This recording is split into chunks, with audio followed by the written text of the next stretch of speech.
Ah, l'univers Star Wars est vraiment peuplé de tout et n'importe quoi, mais surtout de beaucoup de créatures toutes gentilles ou au contraire extrêmement dangereuses, et c'est ce que nous allons voir dans ce nouveau Star Info.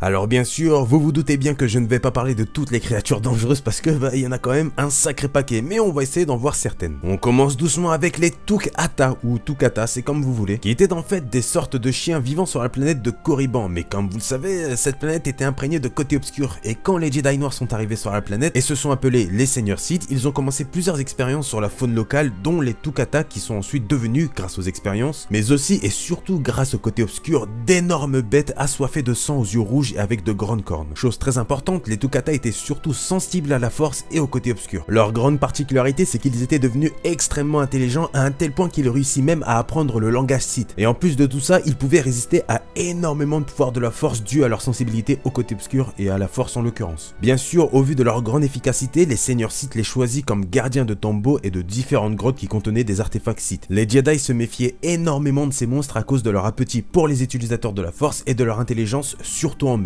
Il est même dit que grâce à la force, les Tuk-Hata pouvaient être immortels et garderaient toujours certains tombeaux. Donc faites gaffe les pilleurs de tombes, vous risquez de ne pas ressortir. On passe à l'un des plus connus, le Sarlacc, qui était un énorme monstre enfoui dans le sol avec d'énormes tentacules qui pouvaient vous attraper ou vous écraser, ça dépend de la taille du Sarlacc. Mais le fait le plus connu avec ce monstre, c'est qu'il mange tout ce qui tombe dans sa gueule, mais qu'il les digère pendant près d'un millénaire, donc 10 siècles environ. Ça fait long. Mais le pire, c'est que les victimes qu'il mange et qu'il digère sont toujours en vie, et c'est même le Sarlacc qui les maintient en vie en perçant leur peau et leurs muscles pour leur faire ingérer différentes neurotoxines. Mélangez tout ça avec l'acide qui leur permet de vous digérer et bien sûr vous sentez la douleur parce que vous êtes toujours maintenu en vie. Vous vous doutez bien que c'est pas vraiment la meilleure chose de tomber dedans. Le seul connu qui a réussi à sortir du Sarlacc, vous le connaissez bien sûr, c'est Boba Fett, uniquement grâce à son armure qui a résisté à plusieurs neurotoxines et ses différents gadgets et bien sûr grâce à Dengar. Mais malgré tout il n'est pas ressorti sans blessure et surtout il n'est pas resté extrêmement longtemps. Mais tout ça ce n'est plus officiel, désolé pour les fans du personnage. Bref, revenons au Sarlacc. Sachez une chose, le Sarlacc n'est pas du tout seul sous le sol. En fait, ils sont deux, mais seule la femelle apparaît hors du sol avec sa bouche et ses tentacules parce que le mâle, lui, est tout en dessous et largement plus petit. Rajoutez à ça que le Sarlacc peut vivre entre 20 000 et 50 000 ans, donc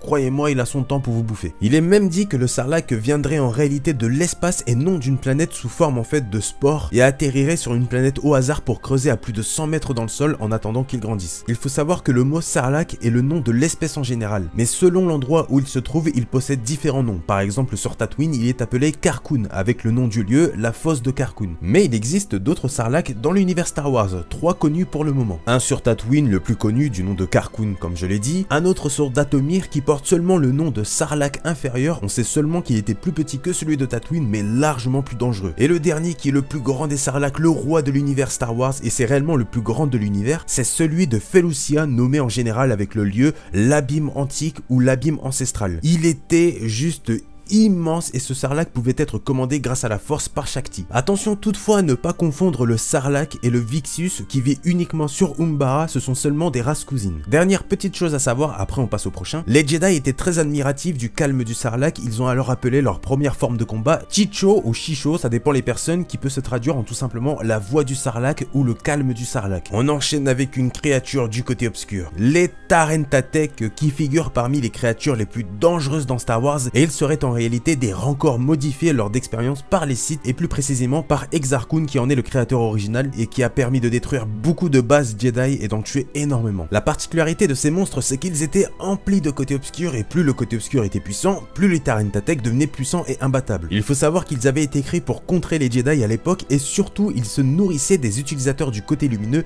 et plus particulièrement du sang de ces derniers. Les Jedi avaient plusieurs surnoms pour ces monstres dont le destructeur de Jedi ou le tueur de Jedi. Ça met déjà bien en valeur de quoi sont capables les Tarentatech. En sachant qu'ils étaient en partie faits de côté obscur, ils étaient insensibles au pouvoir de la force, donc le seul moyen de pouvoir les battre était uniquement par sa maîtrise du sabre laser. Quand les Jedi organisaient une chasse aux Tarentatech parce qu'ils étaient vraiment dangereux, il était strictement interdit d'en combattre un seul, il fallait au moins être un groupe de 3 ou 4 et encore c'était assez rare qu'ils reviennent tous vivants. Bien sûr, ce sont des monstres emplis de côté obscur, donc vous vous doutez bien où ils peuvent vivre, sur Korriban, encore une fois. Mais là par contre, ils peuvent être sur d'autres planètes en fait tant qu'il y a un lien avec le côté côté obscur, par exemple un temple, je sais pas, sur Yavin, une grotte, ou même un seigneur Sith assez puissant pour que son influence réveille ces monstres assoiffés de sang de Jedi. Petit détour rapide vers une autre créature très dangereuse, bon, en même temps c'est le thème du Star Info, mais là c'est vraiment très dangereux, les Raftars, qui s'écrit comme ça en passant et non comme ça. Voilà, c'était la petite astuce en plus. Les Raftars sont réputés pour être des monstres vraiment dangereux, comme c'est dit dans l'épisode 7, et sont à l'origine d'un massacre connu dans l'univers Star Wars sous le nom du massacre de Trilia, où des Raftars a fait, comme son nom l'indique, un énorme massacre et a tué et mangé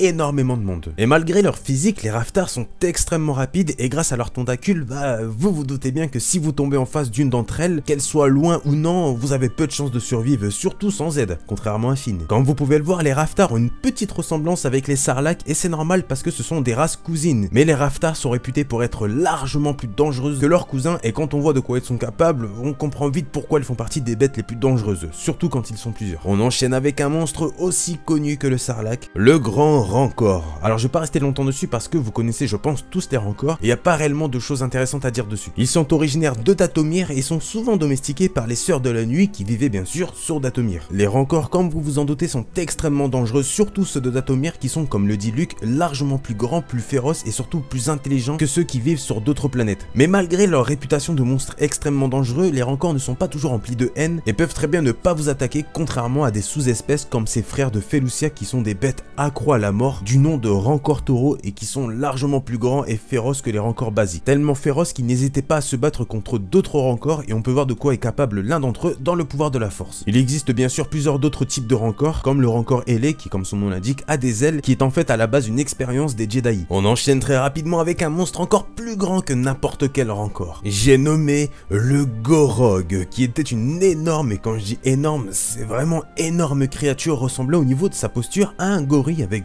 deux énormes bras extrêmement musclés et deux petites jambes à l'arrière. Bien sûr, il était capable de bouffer un Rancor avec une seule main sans difficulté, mais la grosse particularité du Gorog, c'est déjà qu'il était le seul représentant de sa race, mais surtout, il possédait non pas un, mais deux cœurs. Et oui, dans le pouvoir de la Force 2, le Gorog ne meurt pas puisqu'il n'y a que un seul de ces deux cœurs qui est détruit. Il reviendra bien sûr à la vie, mais son deuxième cœur sera détruit par Boba Fett. Bon, même si Starkiller a fait quand même tout le taf avant. Mais malgré tout ça, ça reste pour moi une créature extrêmement dangereuse de l'univers Star Wars, surtout que cette dernière est juste là pour tout détruire. Vous imaginez si elle est lâchée sur un champ de bataille, c'est la victoire assurée. On attaque une dernière créature qui est en même temps dangereuse mais extrêmement flippante. Les Star Weird. Déjà, contrairement à toutes les créatures dans cette vidéo, celle-ci se trouve uniquement dans l'espace. On pourrait comparer ces monstres à des sortes de fantômes. Ils étaient grands et très maigres et attaquaient souvent les vaisseaux en réparation, les stations ou les simples vaisseaux qui passaient devant eux. Les Star Weird étaient même capables de changer de forme pour, on va dire, infiltrer le vaisseau. Leur grosse particularité était d'utiliser la force contre leur proie. Une fois qu'elle attaquait, elle lançait un cri à l'aide de la force tellement puissant qu'elle paralysait la cible de peur. Les Star Weird avaient un lien tellement fort avec la force que les Jedi ont cru qu'ils étaient créés par le côté obscur, ce qui n'était pas du tout le cas en fait. J'ai oublié de dire que quand elle finit par avoir sa cible, elle le déchiquette complètement avec de grandes griffes. Je tiens à préciser tout de même qu'elles sont capables de traverser les murs, de voler et de voir dans le noir, et qu'elles sont surtout capables d'utiliser certains pouvoirs connus comme les éclairs de force. Il est même dit dans un des codex dans The Old Republic qu'il y avait aussi une reine Star Weird qui a affronté des Jedi, mais on ne connaît pas le sort de ces derniers. Sont-ils morts? Aucune idée, le seul truc que je peux vous dire c'est que les Star Weird, eux, seront toujours là pour envahir, hanter et tuer tout ce qui se trouve dans l'espace. Donc, gare à ceux qui s'y perdent. Et voilà les amis, c'était extrêmement glauque cette dernière histoire. Bref, en tout cas, j'espère réellement que vous avez apprécié ce nouveau Star Info. Vous me l'avez demandé vraiment énormément de fois, donc j'ai décidé de le faire. Et j'espère qu'il vous a plu. Si c'est le cas, comme d'habitude, le petit like c'est très important, c'est gratuit les gars, donc n'hésitez pas, ça va pas vous péter le pouce. Et surtout, commentez la vidéo pour me dire déjà quel monstre vous préférez dans cette vidéo. Et surtout, dites-moi dans les commentaires pour vous, qui est le monstre présenté dans cette vidéo le plus dangereux. J'attends vos commentaires, n'hésitez pas à les bombarder et bien sûr à vous abonner à la chaîne. Voilà, on essaie d'atteindre les 20 000. Moi je vous laisse, je vous dis à plus tard, prenez soin de vous et à la prochaine. Salut à tous. Et attention, encore une chose, faites très attention aux Star Weird.